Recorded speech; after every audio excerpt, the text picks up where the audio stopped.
My name is Yuji Zhao, but you can call me Bill. I'm a master's student in electrical engineering, original from China. Here's my story of God's working in me. I was brought up by my grandfather, who died when I was 12 years old. He was an outstanding medical scientist, but suffered a lot during the Chinese Cultural Revolution. He had witnessed the darkest side of people around him, but was still dedicated to teach me how to love the people around me. My grandpa built a splendid childhood for me.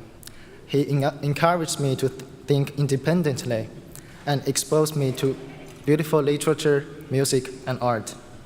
Most of all, he helped me develop a mind that always pursued virtue and love. My Chinese education from school is very atheistic. People in China usually think questions are either a waste of time or a threat to their way of life. But I began wrestling with big questions at a young age. Questions about the meaning of life, the purpose of the universe, and how my Chinese background had formed my worldview. Even though my quality of life was quite good by Chinese standards, but I feel like I was starving spiritually. I didn't have a good answer to the question, who am I, really? I tried many things to find more about truth. I read lots of books and watched lots of movies. I felt I was searching something, but I didn't really know what I was looking for exactly. The more I searched, the more brokenness and hopeless I found. I was simply confused and lost until an American movie called The Blind Side drew my attention. It is a simple story, but I still remember how much I cried. My soul was struck by a particular scene in that movie. Big Mike, a homeless teenager from the bad side of town, was welcomed by Mrs. Tui to her home on a stormy night.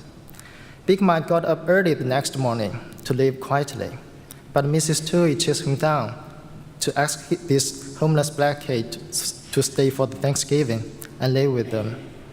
I was amazed by her kindness, generosity, and selflessness, which I hadn't seen a lot in China. At that time, I didn't know it was about a Christian family, but I feel there must be something different about those people in America. So I decided to continue my search for my answers there. I arrived at Illinois Institute of Technology in the fall of 2015 and began my studies as an engineering student. In January 2016, I met a student from Moody Bible Institute named Luke Foreman. After talking with him, I was very interested to learn more about Christianity. Luke brought me to the Crossroads, the college ministry at the Moody Church. Everyone there was very friendly and open to all my questions. I was starting to hear some very helpful answers. One of my questions I have been wrestling with was, where does goodness, beauty, and love come from? No scientific formula can explain these things. I came to say that if this really exists, they could only come from God. Another crucial question I had about Genesis was, why didn't God want Adam and Eve's eyes to be opened in the garden?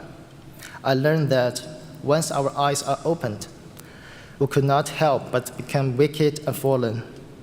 Then there would be no way for us to save ourselves. The Bible and history demonstrate this truth over and over again. God knew it all from the very beginning. I was starting to understand God's righteous and gracious plan. He had sent his only son, Jesus, as our only hope. It didn't matter if I was Chinese or American or from any other country.